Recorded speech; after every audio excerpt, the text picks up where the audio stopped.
right. Hello. How are you? I'm good, thank you. How are you?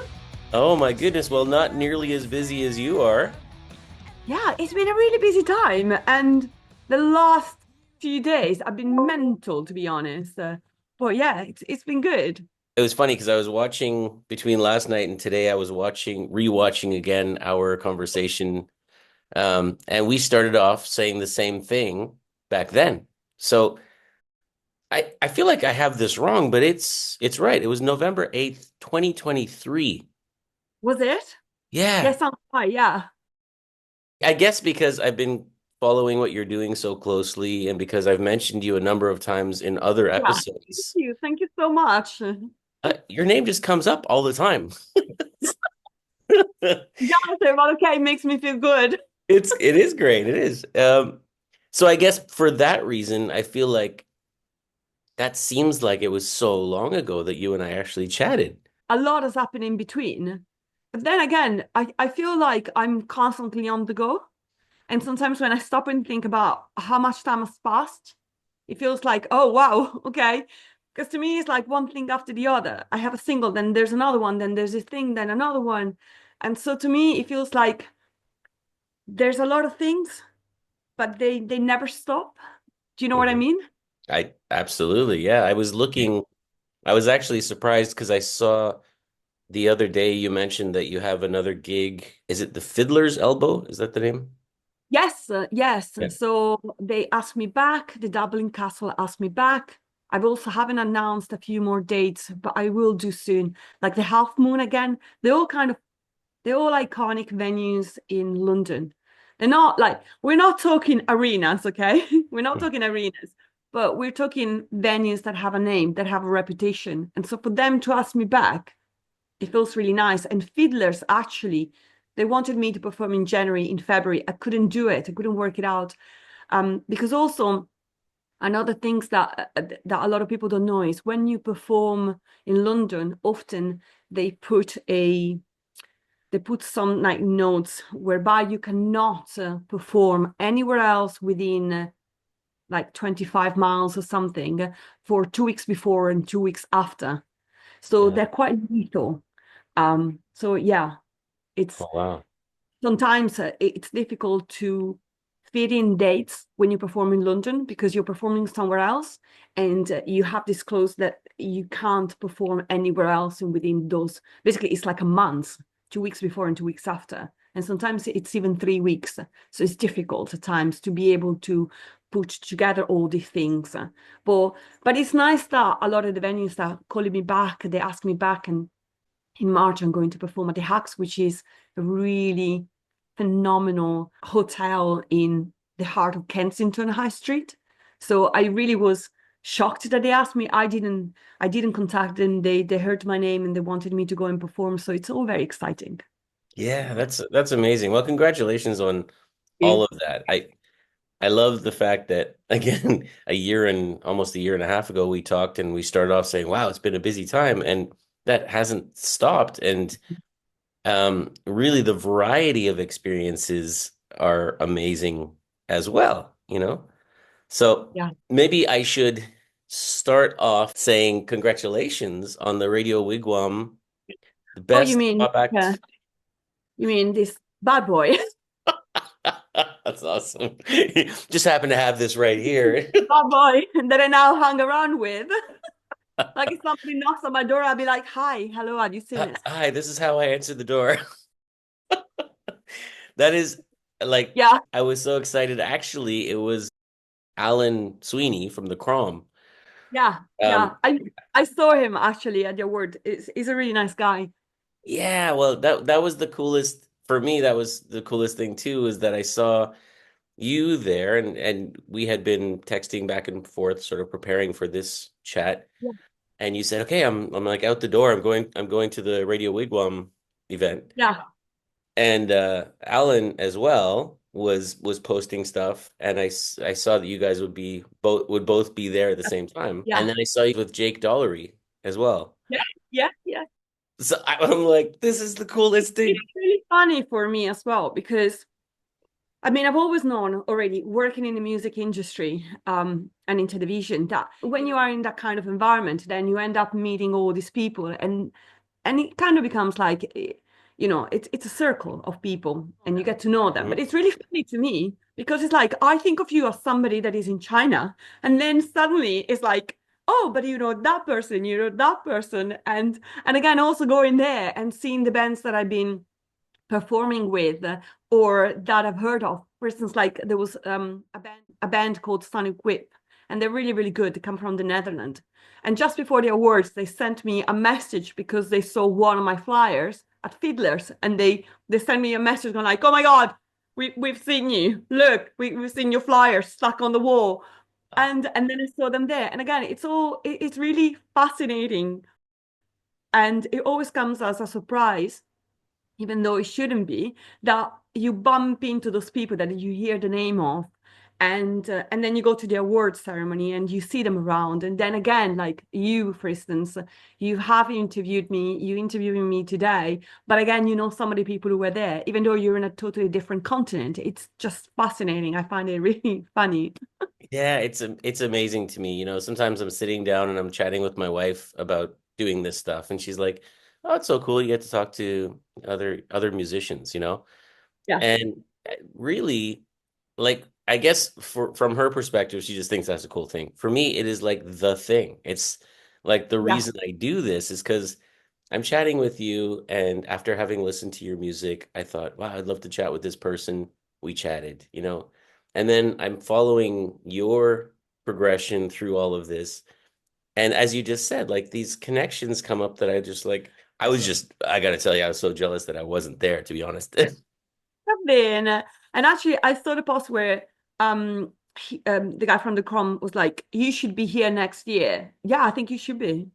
It's, I never say never because I think the only thing that would be difficult for me is that the time that it happens as a school teacher, as a music teacher, we have, a good amount of time off. I'm not going to complain about that, but it's that time. Like I can't just say, "Oh, I'm going to London to be at the Bedford," because, Well, why not? You're also a journalist, so that's also part of your life.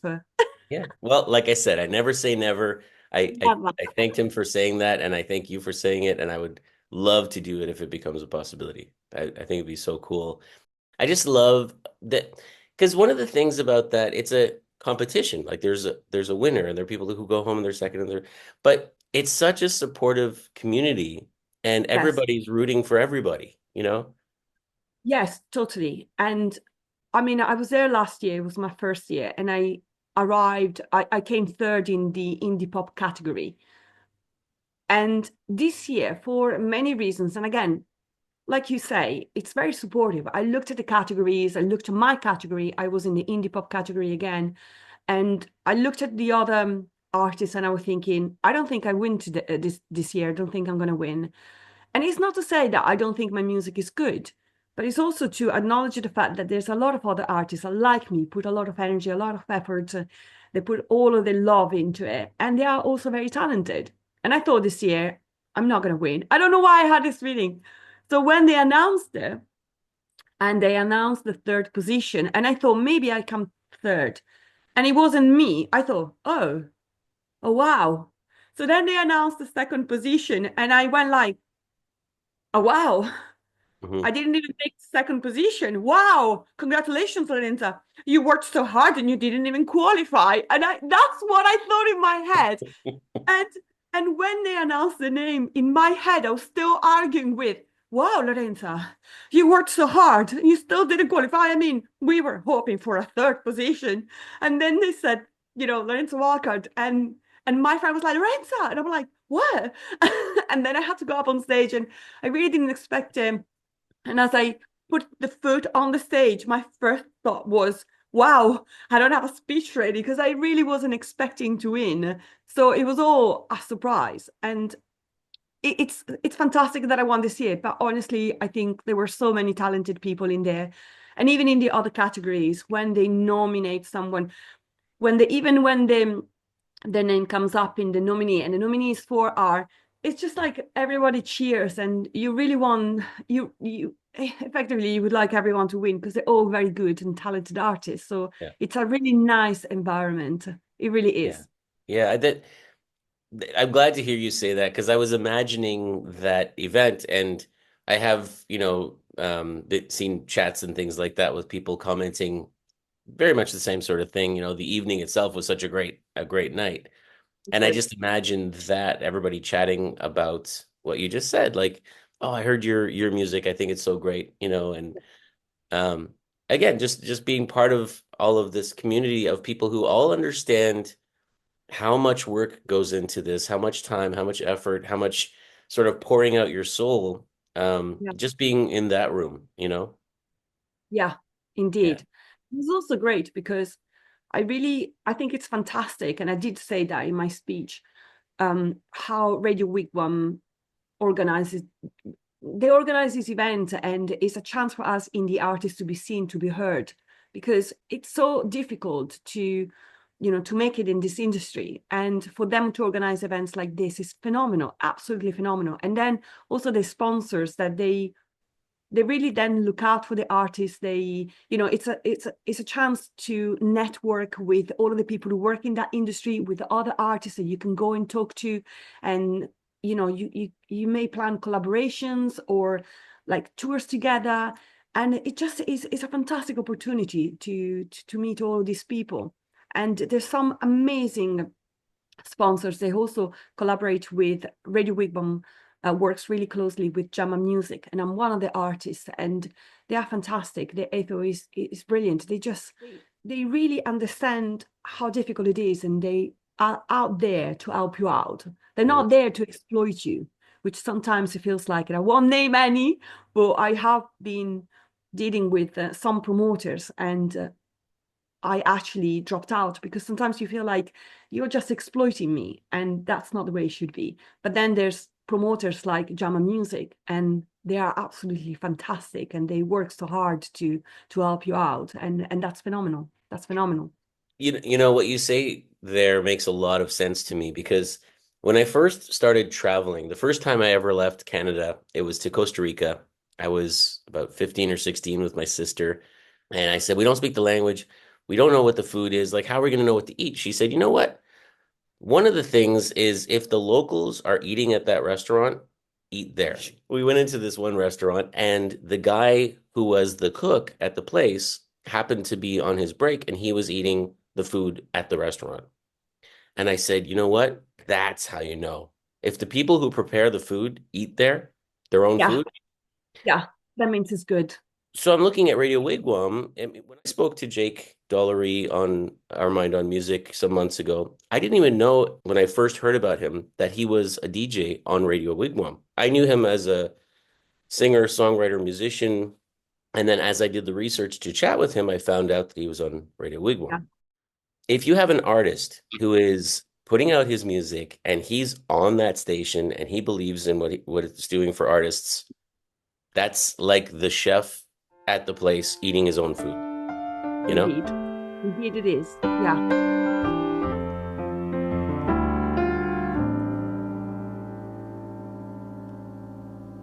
Staring at these cards I did not choose, holding on my breath not to go loose. Even in this place so dark and strange, without you by my side, I will never burn it down. You and I, my friend, we've never been apart, but now I walk alone. And so let's talk maybe a little bit about, I mean, you have a single that by the time people see this episode, the single will be Oh, out. Because it's I will say I normally don't say the date of recording because I don't know when it'll go out, but I know this one's going to go out next week. So January 26th, we're 4 days away from your next single being released. I'm super excited about this one because like I always said, I don't want to be boxed into a genre.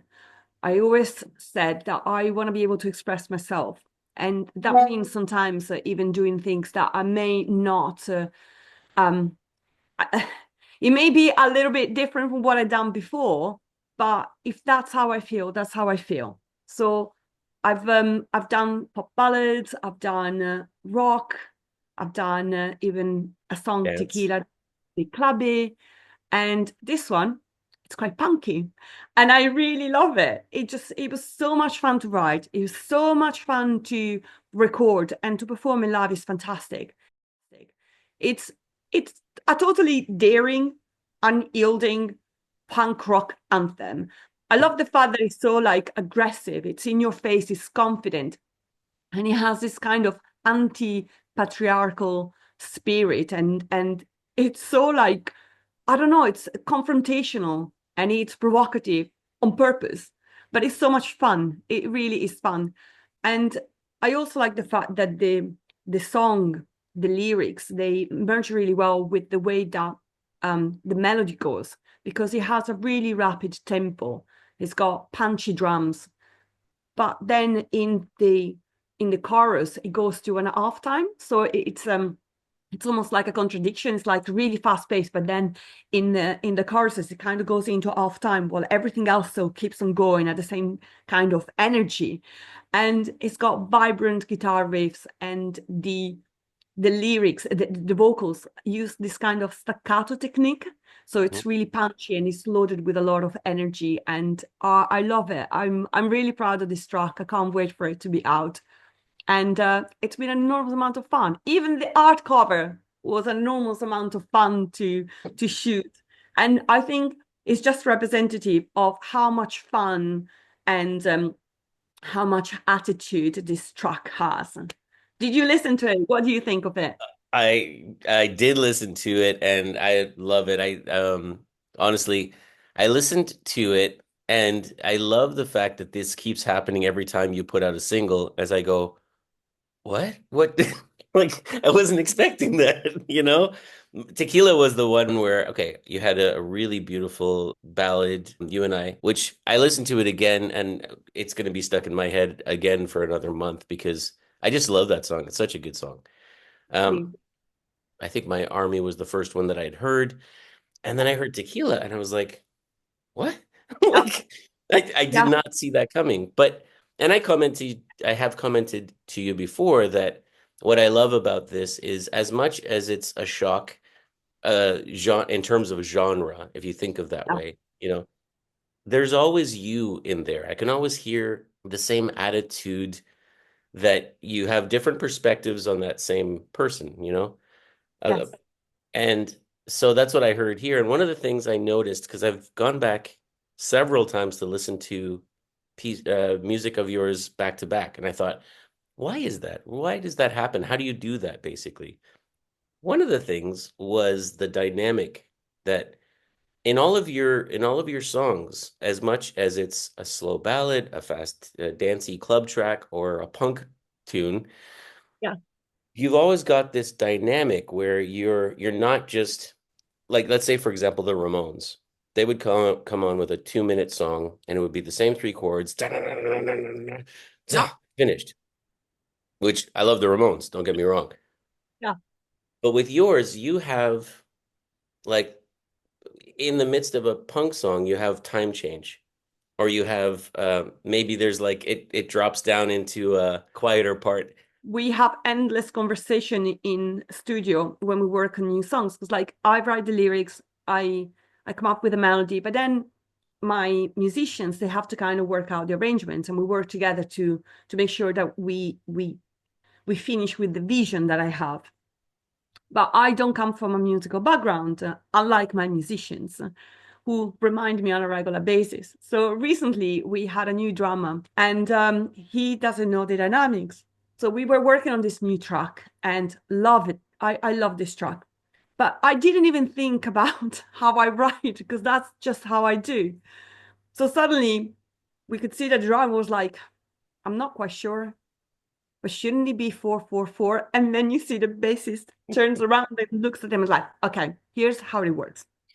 Lorenza, does her own things. She doesn't come from a musical education. She just has her own ways. She throws things like how she feels them. She doesn't follow the structures that work in music. In the end, they work, okay? So we just go along with it. I was like, but I was listening, I was like, hang on, hang on, hang on. I was really curious. And I was like, what do you mean? What have I done differently? And it was like, in music. And then he explained it to me, and I was like, it's like in music, it goes 4 4 4, but you do 3 3 here, and that's it's just different.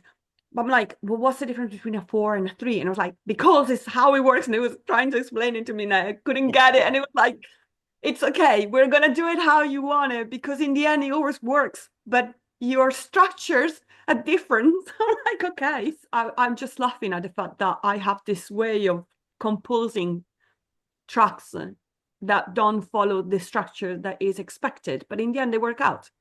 So when we spoke last year, we were talking about how your approach to releasing singles as opposed to albums, and and I compared that to a young Prince when he was 19.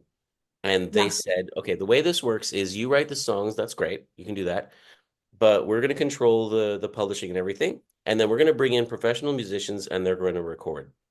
19-year-old Prince said no to all of that. And it worked out pretty well for Prince. Yeah. And then and then you're talking about this, and I'm thinking about Eddie Van Halen, who Yeah. just coincidentally, it's the anniversary of his birthday today. January 26th is Eddie Van Halen's birthday. Happy birthday. Yeah, yes. Eddie Van Halen, for the first, I believe, is the first three albums that they made, he never tuned his strings to E, A, D, G, B, E, because that's what it's supposed to be on a guitar. He just tuned. And then the bass player would tune to him. Break the rules, because everybody's expecting to hear 4 4 4 4. It's like, there's verse, chorus, and then like, Yeah. so the fact that the way you're saying it's because you don't know it, and you're laughing but actually what you're doing is you, rather than Yeah. what people are expecting. That's what makes it so strong, is that it's all you. I mean, there's a part of me that sometimes, and I admit this, that feels like bad, because it makes me feel like, oh, I want to be a musician, but I don't really know about these things. And I feel bad that I don't have that knowledge. But when I create music, and it really comes from a place of like the need to create music, because I have something to say, because it comes out and I just have to do it. It's a process where I don't use much of the logic, but more of what I feel. And in the moment I create it. So if I think about the structure, and often I've been told, but this is a rock song, so it should have this structure. This is a blah, blah, blah, and it should have that structure. It wouldn't work for me. For me, how I create, it wouldn't work. And I also think sometimes that as an artist, you really should be able to create without having the stress of delivering something that will please the crowd, or to deliver something that it's never too daring, that is never. I don't want to create always the same things just because it's a formula that works. I want to be able to experiment. And there may be even some experiments that I do that don't go too well, but it's part of the process to find out what I like, what I don't like, and how I want to progress. And as an artist, I think you should be cut a little bit more slack, and so that you can enjoy the process of exploring different things. I don't think you should be so strict. I know a lot of musicians who have studied music their whole life, and I know a couple who it is almost impossible for them to play something without sheet music in front of them, Yeah. you know? And I was lucky in that sense that even as I was studying with the Royal Conservatory of Music back as a kid, my teacher thought it was really important that I learned how to improvise, which is, 1980s classical training. That was very unusual. Yeah. And she would do stuff where she would just hit chords and say, okay, just play. Yeah. And I'd be like, what do you mean just play? Like, play what? And she's like, whatever comes to your mind. Like, we're in the key of A minor, just that play the notes that you think should go with that. I was lucky in that sense. And I just think a lot of us who have studied music for years and years, and for me teaching it, I purposely try to break the rules that I know. I remember a teacher of mine telling me you have to know the rules before you can break them. And I thought, well, not really. You have to know the rules before you know you're breaking them. Yeah. Actually, that's good. The knowledge, effectively. Well, so I think I'm definitely, as a music teacher, I'm not putting down music education, but I am saying that too many people want to fall into that formula because it's way easier than playing what you feel, even though, a punk song doesn't usually have a different timing, or it doesn't have a slow section. Like, punk songs don't often do that, you Yeah. know? But I love that bit. It's so good. And Yeah. it just, I can't wait for people to hear that song because, like you say, that change in tempo, like it is so unexpected, but it works. And rather than slowing it down in a way, it kind of enhances it. I don't know. It just works. It just works.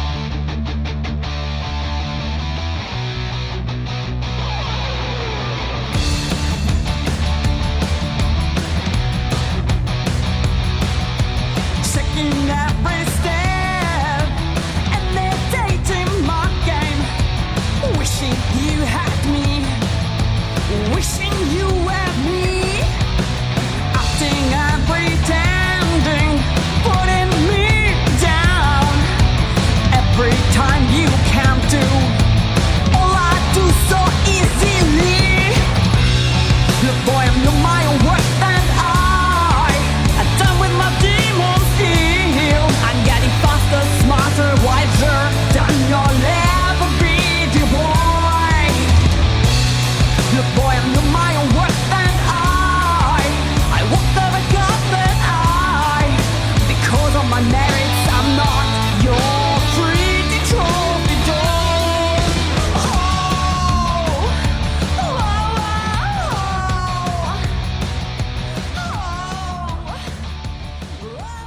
When things happen that weren't expected, it makes it way better than that formula that you thought everyone should be following. Yeah. And even recently, there's a track that I brought to my guys and I said, okay, so this is a new track and this is how it works. But there's a section that breaks the rules and goes against everything. And they have been struggling to understand how to do the arrangements there.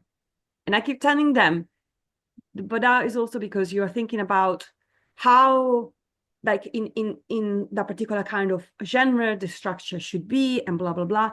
Just unleash yourself. Just go for it. Just listen to how I sing it, how I play it, and then just go along with it. And it's been a bit of a struggle, but I got two bassists, and one of them came over. We were working on some tracks, not that one. And I thought it was really sweet what he said. He was like, Lorenza, I've got an apologist to give you. And I'm like, apology? And he was like, yes, because I have been trying to like teach you about like the formulas and everything, but I decided to stop because in the end they always work out. You have your own style, they work out. So apologies, I'm just now gonna go along with them. And I thought that is so nice, that kind of recognition, because I, like I said, sometimes I really struggle because I don't come that kind of education, musical education. I don't have even I don't speak the language, let's say. And so sometimes it's a bit hard for me to describe what I have in my vision. But the guys are amazing. They are amazing because they are so patient with me, even when they think, I don't know. I brought them, the last example, I brought them another song. I played the song on the guitar and automatically they had the feel that it was a particular genre. We played it and I was like, it's wrong. It's not right. So me and one of the bassists, we caught up and we recorded a version that would give them a little bit more an idea of what it was. And then turned up in studio and I said, okay, I want the bass to do this. I want the guitar to do this, and the drums should give that kind of energy, etc. Can we just play and see what it comes out? Because they turned this song from what I had in mind into something that was a little bit more upbeat. And I said, this is not upbeat, this is deep, dark. And when we finished playing it, the way that I said, can you play like this? Can you use this kind of arrangement? Can you do this? We all finished it. The energy was phenomenal. We all had goosebumps. And when we finished it, they all looked around. They had massive smiles and they were like, Lorenza, this song is really dark and it's so good. And I'm like, I know. It's like I was trying to explain to you, this is not an upbeat, cheerful song. This is dark. And then I was telling them, did you not listen to the lyrics? And I was saying, this is what the lyrics are saying. And it was like, wow.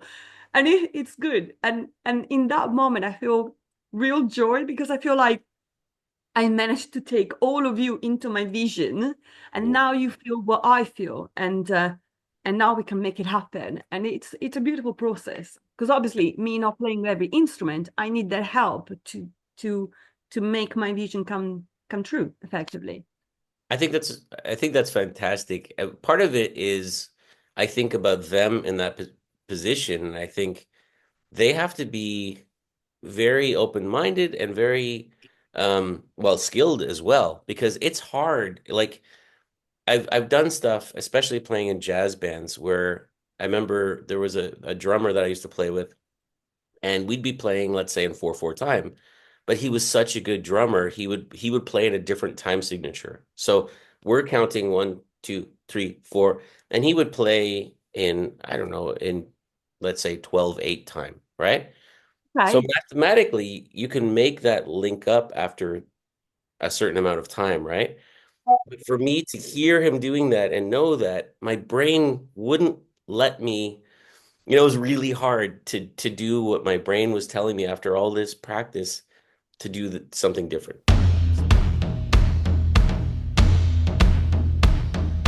Who wanna be? What I wanna do? Tell me what you're seeing. Tell me what you know.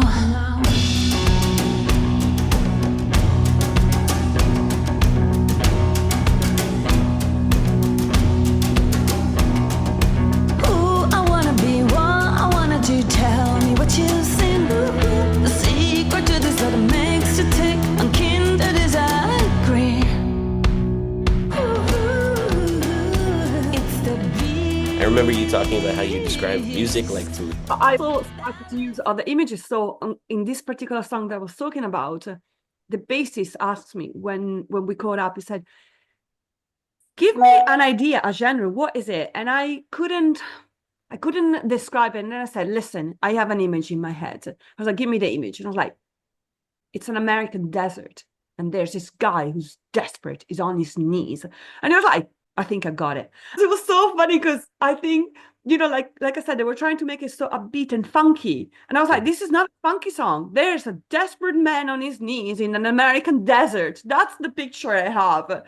And it's kind of orangey and it's kind of dark. And he was like, I now got it. And then he was really happy to work with that image. And later on, we were driving to the studio and it was like, that image that you gave me, that really helped me because I actually felt what you meant by that. Yeah. So I have to work with other things that are not directly the music language in that sense. I think that's amazing that you're able to translate it to people, because everybody has the ability to think a song or to think an idea, but then to be able to translate that so that other people can experience it. For me, that's why I've studied music my whole life, is so I could turn my ideas into something that you could also hear. But what you're doing is, I think it's even freer, much freer in that way, that you say a guy in a desert and the colors, but what that does is it doesn't tell your bass player play eighth notes in 4/4 time and he then goes into a framework, and it's really hard to break out of that. Desert, orange, guy dying of thirst, go. It's now allowed to be his interpretation of what you've just said, right? Yeah, So it's really freeing as well. it really is. And it's a work in progress for me, in the sense that I'm constantly trying to learn. So like when I hear a terminology, I try to remember, so then I know the next time I know what word to use for them all to understand. But they're also learning my language, so we're learning each other's language, and in a way we're making it work.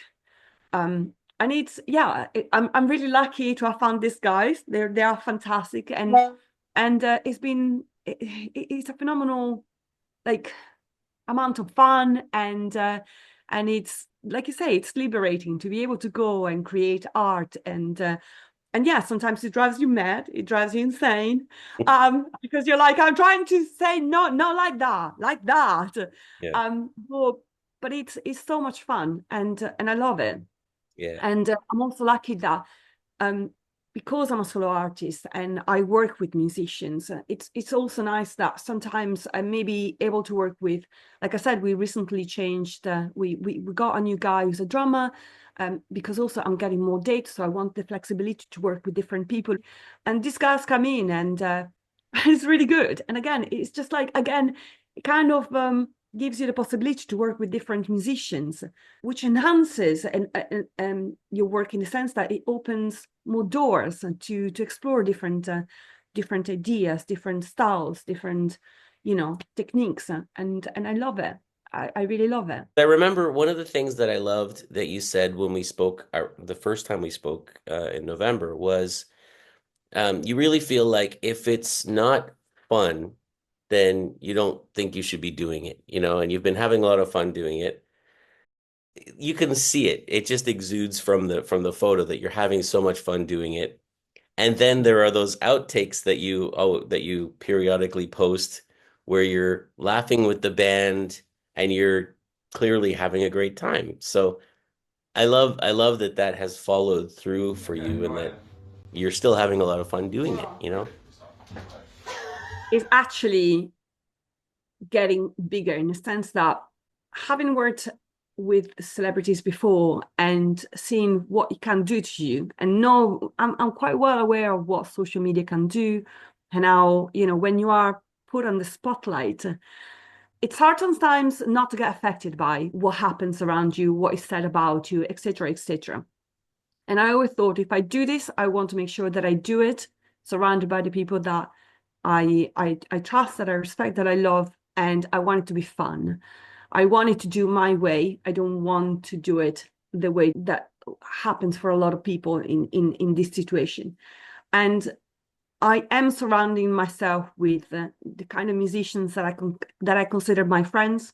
And even when I look at performing, and it's something that I'm doing now, looking at doing like touring and working with other bands.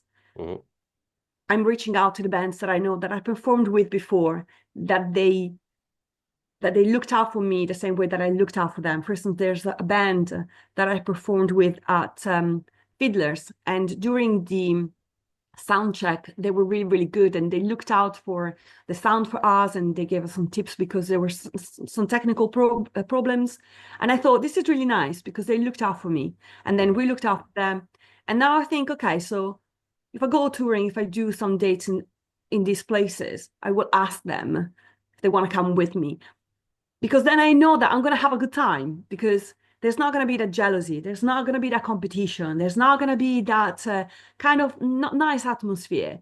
I want to do it with people that just want to be there, that they want to have fun, that they want to create things, that they want to just be themselves and enjoy it. So for me, that is at my core. The moment that this is gonna start becoming something that I don't love anymore, I'm out.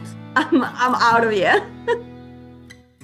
I'm better now, I'm rising through, and from the ashes I got my army, I got my army. I'm better now, I'm rising through, and from the ashes I got my army, I got my army.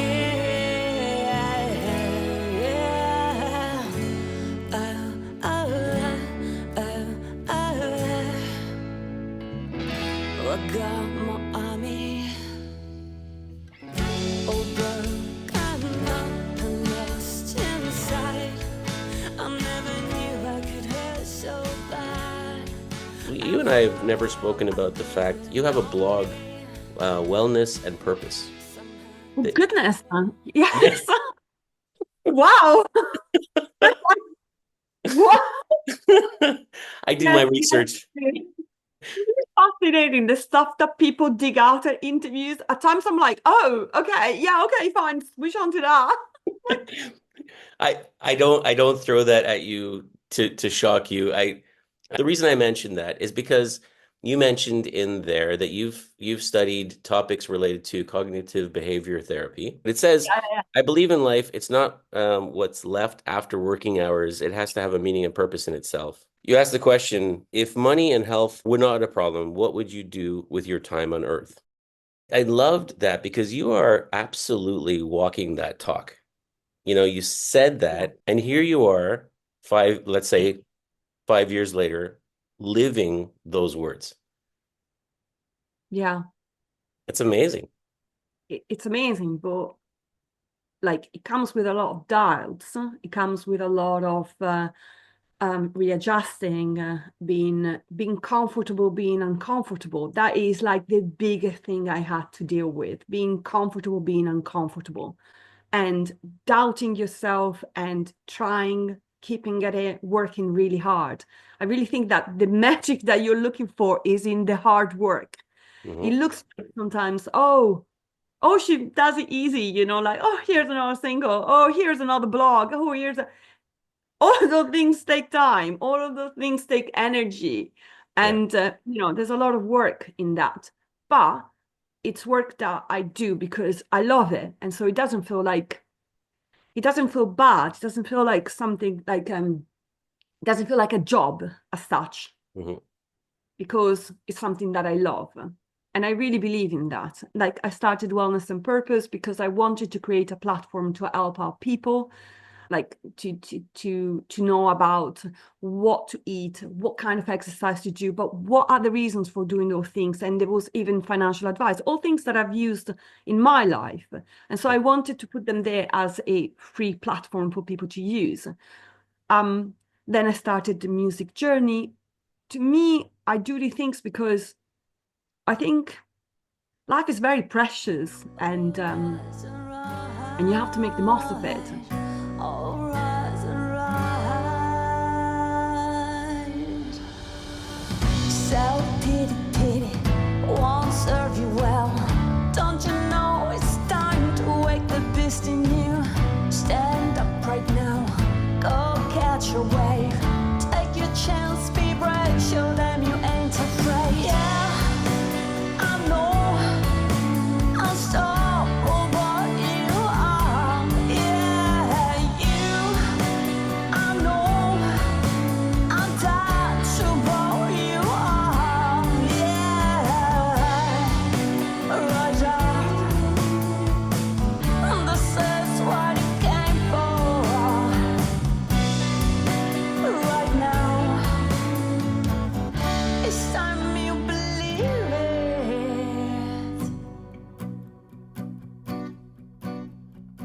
I've always been quite bold about my decisions, and I take the responsibilities. I always say to people, I'm doing all of this, but I'm taking the responsibilities. I'm taking a lot of jumping out of faith, and when it goes bad, I put my hands up and I say, "Yep." And now I'm gonna have to tighten the belt and work a solution out.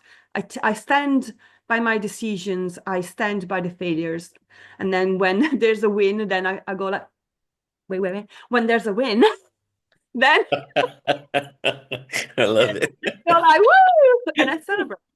You do a lot of behind the scenes stuff that you post on your YouTube channel.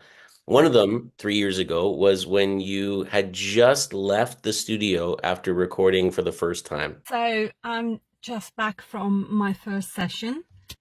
Yeah, the imposter syndrome really did kick in big time. I couldn't even play. I didn't even know my name by that point. And then I loved it. And then somehow I kind of forgot what everything was happening, and I just really, really loved it. It's amazing to watch because so honest. And part of your authenticity there is that you say imposter syndrome Yeah. was in, you said something like it was in full swing or something like that. When you and I chat, you're not afraid to say that. The fact that you are confident on stage, the fact that you are willing to paint a picture for the band in a way that they're not used to, that doesn't Yeah. mean that you don't doubt yourself. It just Oh means, no, I think sometimes people make ideas about you, and it's easy to do that. And then sometimes when they meet me, they go like, "Well, I didn't know you had a doubt about that." And I'm like, "Of course I had doubts. Of course I'm not sure." Mhm. If you try and evolve, there's so many changes, and for me evolving is really important. I don't want to be stuck here all the time. I want to explore other things. I want to evolve. I want to do things.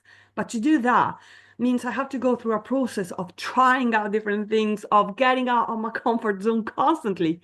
And most of my time, I feel like I'm out of my depth. I really feel like that most of the time. There's very little moments when I think I've got this. I'd like to tell you that I got it all under control. It is not the case.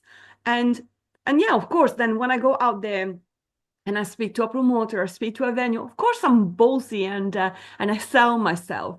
But at the same time, I sell myself because I believe that I can deliver, and because it's part of having the fun as well. That you go out there and you're like, yeah, rock and roll, and you really go for it.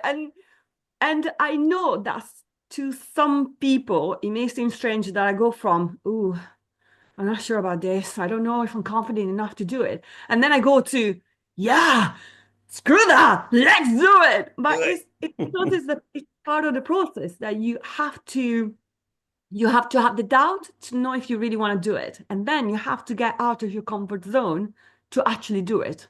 Don't know if Yeah. it makes sense. That's how it works for me. I hear you as a teacher, and there's a name for that in education. It's the zone of proximal development. The idea is that you shouldn't be in your comfort zone, at least not for long. Sometimes you Yeah. just need to be to kind of, phew, okay, Yeah. the zone of proximal development means that you are learning. Because if you're not in that zone, it means that you already know it. So it makes me being the teacher in the classroom, it makes me redundant because I'm not stretching you. I'm not making it so that you need to learn how to do the next thing. So when you say, does that make sense? To me, not doing the opposite wouldn't make sense. Wanna be what I wanna do. Tell me what you're seeing. Tell me what People you could look at you know. and say, "Oh, this is like an ultra confident person," which I think is probably true. But an ultra confident person doesn't mean there's the absence of self-doubt, all those types of things, insecurities. Okay, so here's a tip on how to deal with your insecurities. Now, imagine that you are going to enter a cage, and in that cage there's a beast, and the beast represents anything that you are insecure about, be it your look, the way you talk, the way that you do something. It represents whatever insecurities you have. Now, you have two options. Option number one, you let it crush you. And then you spend the rest of your time basically in a corner of the cage, fearful and upset the whole time. Or option number two, you understand the beast and you befriend it. And then not only you can go past the beast to the other side of the cage where there's a door and you can get out of that cage. But by the time you leave the cage, you will have right next to you the most fierce and loyal ally, and that will weaponize you against future criticism. Top tip by Wildcard. Something interesting as well that just made me think about it was I regularly get asked, why don't I do covers? And this has created quite a lot of like, not friction, but a lot of times get asked, why don't you do covers, basically? And to me, the idea of me being a musician, a singer-songwriter, is that I write about something that is important to me, something that I love, something that gives me emotions. To go and sing someone else's song doesn't do that. So I'm not saying that my music is better. I would never say that. I'm just saying I don't find joy in going to perform somebody else's song. Of course, in the house, I listen to other music, other songs, and I sing along to them. But for me to go on a stage, and actually, again, let's remember that a few years ago, I would have never done that. So for me to perform now, like, I would have never thought of doing that. I've only been performing for a few years now. And for me to do it, I need to know that I do it because it's something that I want to do because I love. Performing someone else's song doesn't cut it for me. And somebody recently said, "Oh, you had a set, but who do you think you are? Like, not even having a cover song. Had you had a cover song, you would have got the crowd going, singing along, because obviously not everybody knows me. So it's difficult to sing along to an artist that you haven't heard before or that, And I felt really touched by those, really affected, but not touched, but affected by that comment, because in a way I was thinking, maybe I should consider doing it. Maybe I would, I don't know, get the crowd going. And on the other hand, I was thinking, am I doing it for them? Am I doing it for myself? Where do I draw the line? To me is, I'm doing this because I love it. But now you're asking me to do something that I don't love. Why? Why are you asking me that? Why can you not understand to me? And if you don't like it, don't come to the gig. Don't worry about it. But it's funny that sometimes we have these expectations for people, and we're like, oh, but you should be doing this. But do you know what that person wants? Do you know what the person actually feels? And why are they doing what they're doing? Have you tried understanding them? And why is it so important to you to change them? I don't know. I find it interesting. Or yeah, I find it really interesting. I still don't do covers. And the thing, I'm listening to you, and I know from having spoken to you before in this conversation that we're having that you're not saying people shouldn't do covers. You're saying that if you don't feel it, shouldn't do what you don't feel. It's not about covers being the wrong thing to do. I do covers all the time. I love it. Actually, today I had band practice. I mentioned to you, I play in a traditional Celtic band right now. Don't ask me how that happened. I've never played Celtic music before. Hey, wow. I don't know. It's just, I was asking and I said, yes, that was it. Why not? Amazing. And I love it because I'm learning these traditional pieces of music that we play our way, We've got a harpist and we've got a couple fiddle players and a flute, the bass player and myself on guitar, and I love that. And what I'm hearing from you is that wouldn't be fulfilling to you because that's not where you are. But you're not telling me don't do it either. No, at all. I love to go and listen to other bands and do covers. I love when a band does a cover. It's just what I'm saying is that I find it hard for me to go up on a stage and sing someone else's song because I didn't write it. It doesn't feel personal to me. And to me, it doesn't fulfill me. It may change. Maybe in the future I will. Maybe in the future I'll find a song that I think, you know what, I really relate to this song and I want to perform it. I'm not saying no, but I find it fascinating that somebody feels the need to change you to please themselves. That I find hard because I'm doing what I want to do. That's what I'm doing. And I take no prisoners. If you don't like it, don't come. Yeah. But that's what I do. I've had more and more comments on the things that I post on my YouTube channel, especially. And I've had some of them where people criticize me for posting something. One of the things, I don't just post interviews anymore because a lot of times I'll be chatting with someone. The librarian who works at my school is amazing to chat with about music. He knows all these different bands that I've never heard of and stuff like that. And a lot of times he'll mention something and I'll be like, oh, I'll go home and listen to that, And so I go home and I listen. I'm like, oh my goodness, other people have to hear this. So I post it on the channel Nothing to do with the interviews I've done. Really, the only reason I'm posting is because I think it's interesting. And people have told me, you're never going to break 1,000 subscribers because you don't follow one line. You don't just do interviews. Like, be a guy who does interviews. That's your thing. I'm like, it's not my thing. That's what you want my thing to be. It's like if you should be doing something to inflate numbers. It's all about the numbers and how many followers you have. But are you happy? Does that make you happy? I mean, for instance, I have been asked to inflate my numbers on the streams. And this is a well-known thing. Mhm. As a musician, you will know this. Maybe if you're not a musician, it's something that you're not familiar with. But when you're a musician and you have your tracks on, say, Spotify or the music platforms, you want your numbers inflated. And there's ways that you can do that. You pay, basically. And reputable places, I will actually put them in reputable playlisters. But effectively, you pay money. And there's the Holy Grail, which is the 5,000 streams for Spotify editorial to see you, to notice you. You have to break 5,000 streams.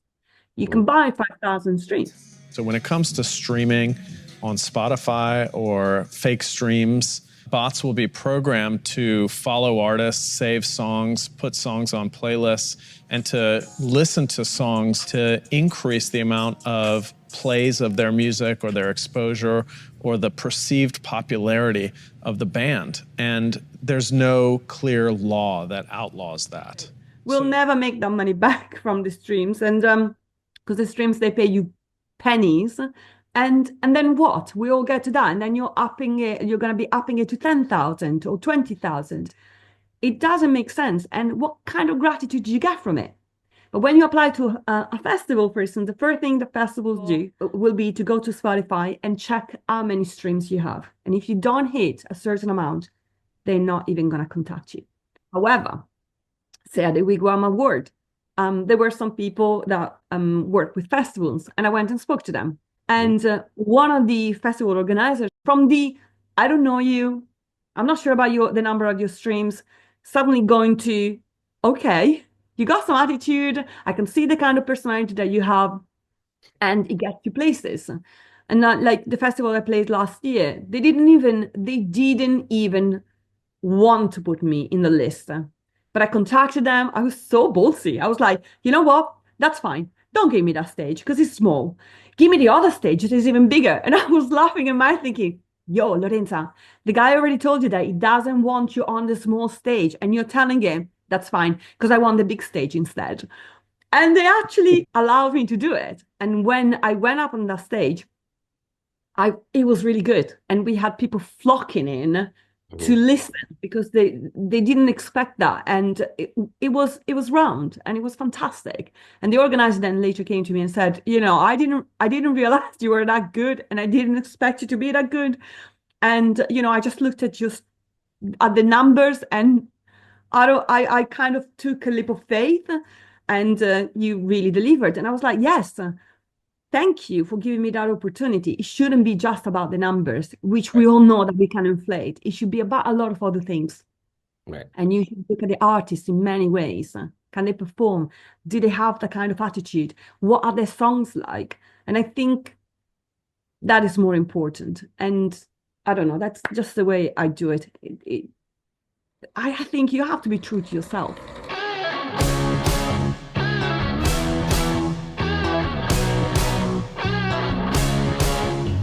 Love me, cuss me, ban me. You know I don't really give a kiss me, push me. You know what? You need me more than I need you. Thinking about the sustainability of what you're building with your music, because inflate your numbers, okay, and then that promoter will take you, and maybe that'll work out because people will hear you and want to hear more of you. But the way that you got there is making a very unstable platform, a very, very unstable foundation for what you're hoping to build to be much bigger and stronger and heavier than that platform and that foundation can hold. It's not like I'm criticizing who does it, and it's not like I'm not stupid. I can see that it does work out well for some people, but to me, it shouldn't be like that. Already, like as artists, as musicians, it's hard to make a living because venues expect you to go and perform for free. They don't pay you well if they pay you. So it's already like it's really hard to make a decent living. And then you're asking me to inflate my numbers. It's Mm. like, where do you get off? I'm not doing that. I'm doing it differently. And if it works out, fine. If it doesn't, then I don't know. I will rethink it. So if you're willing to pay payola to be on the right list to get the right things, it's exactly the same thing. It's just got a different face now, and it's a lot bolder, actually. It's very in your face, you know? Not to mention that Spotify has AI music that they're creating themselves, so they don't even have to pay us the 0.001 cents per Yeah. thousand streams. Also, people don't know. They go like, "Oh, you must be making some decent money from your streams." It's like you have no idea. You have no idea. No. Spotify, I just wrote some fire songs and I want to put my music on your app. Yeah, just fill out the form online and you'll be good to go. Great, and how much do you pay again? Last time I checked, I think we pay around 0.004 cents per stream. Wait, but that's less than a penny though. Yeah, it's pretty low, but you can upload your music on other platforms like Apple Music or Tidal, that way you can get the most exposure. But on average, you'll make about $4 for every 1,000 streams, $400 for 100,000 streams, and $4,000 for 1,000,000 streams. 1,000,000 streams is a lot. 1,000,000 streams, you're talking like A-list celebrities. If you sold 1 million CDs, you'd be Michael Jackson. I mean, Exactly. I think what we're saying is that the most important thing in general is to be true to yourself. Because then when you look back, you think, I've done it by my values and I'm okay with that. Yeah. And then whatever, any loss or win, then you think I've done it by the values that are dear to me. And I'm okay with that. Yeah. Well, I again, no surprise here. I love what you're doing and I love the way that you're doing it. So I'm excited that you agreed to come and chat with me again. I know the week that you just had and that you're having right now. I know how busy you are, so I really do appreciate you carving time out to come and chat with me. But it's always a pleasure to have an interview with you because I find that you put so much thought into the interview, and it's nice because so many times you do an interview and you just honestly just skim the surface and it feels like, oh, I wish you asked me more interesting questions or more in-depth questions so we could talk about some like other stuff that people haven't heard. Yeah. But yeah, thank you so much. And it has been exciting. I hope that this year is going to bring a lot more. I've got exciting projects. My single is coming out on the 30th of January. I have already another one lined up. So, and then going back into the studio. There's more tracks coming this year. And got some exciting gigs, hopefully festivals. And actually, I got something exciting to mention as well. Sweet. I got just agreed a collaboration with a sunglasses and eyewear brand called Tequila.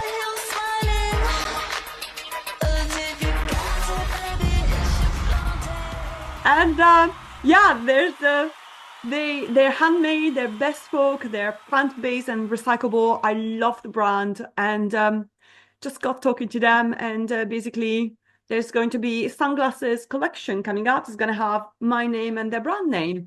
So Oh my goodness, you have to tell me when those are available. I have to buy at least one pair of those. Yeah, because this is really recent. This is what happened after the awards. I went and spoke to K&M and so this is happening. So it's all very exciting. That is so like, awesome. Congratulations. Well deserved. Excited. Yeah, that's awesome. I was actually going to ask you about collaborations, and to be honest, I was thinking about, if you had maybe met people at to play music with, but you just said you'll be playing shows with people.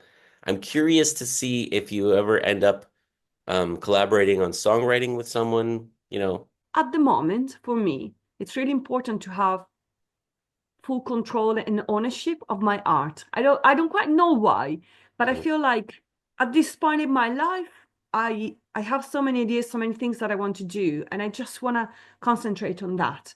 I'm not excluding it. I think it's something that I would like to do in the future, but for the time being, no, Yeah. just not yet.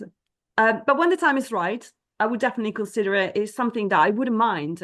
I think it also goes quite deep in the sense that because when I started the music journey was after I lost everything, and it was a very challenging time in my life. I feel like I'm kind of finding my feet, and I feel like I want to own everything.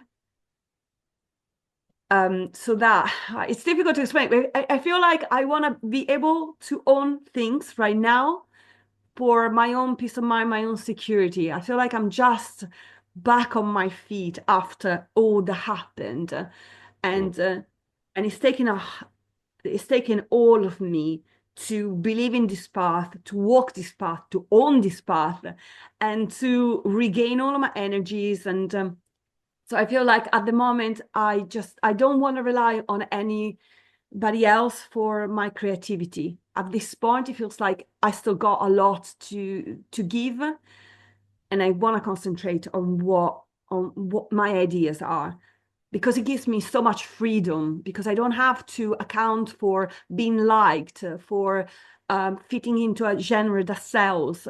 And that freedom for me It's at the yours. moment, paramount. It's Yeah. absolutely paramount. Yeah. Lorenza, I just want to say thank you again. I really appreciate that you're taking the time, not just the time actually, the time that you're putting into this, but also one of the things I love chatting with you is that we do, as you've already said, we do go way beyond the surface. When we're talking about your feelings of self-doubt or vulnerability and then owning that and then turning it into what it is becoming, I think that is priceless, actually. Yeah. It is indeed.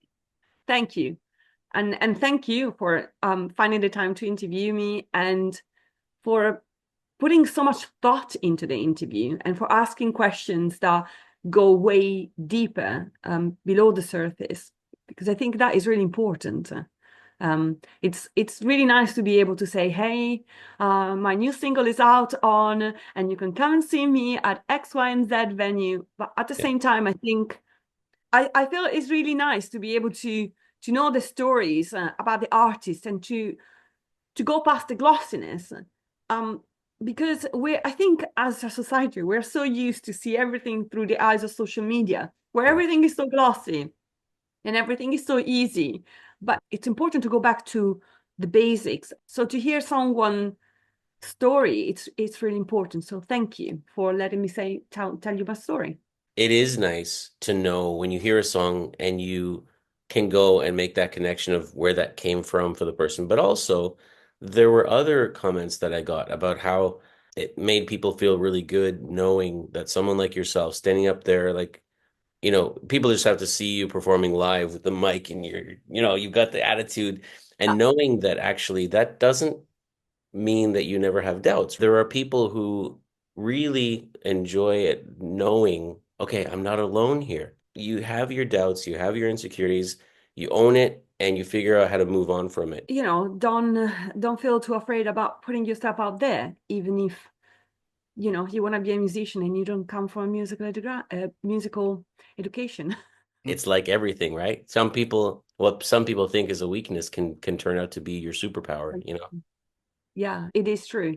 Yeah. You just have to get out there and basically be yourself and follow your own path. I'm loving feeling like I'm part of watching You this. have been. Yeah, You've yeah. been there from the beginning. Yeah, I love that. I honestly I feel really privileged. I mean, having heard your single before it comes out, that in itself for me feels like such a treat, because everybody's going to hear it in a couple days, and I already know what we're talking about, and people are going to love it. It's really great. I love the attitude. Again, going back to that, my army, and working with people that you trust, that you feel like they are in the same wavelengths as you. Like when I send you the new tracks, I always have the moment when I'm about to post and go like, oh, I wonder what Jeremy is going to think about this track. I love that. I love that. Thank you so much. And yeah, I'm Well, always happy. I listen to it. I don't know if I've told you. I listen to every new song 3 times. Because wow. I do, because what I do is I listen first for just how it makes me feel. Yeah. And then I listen to if I can figure out why it made me feel that.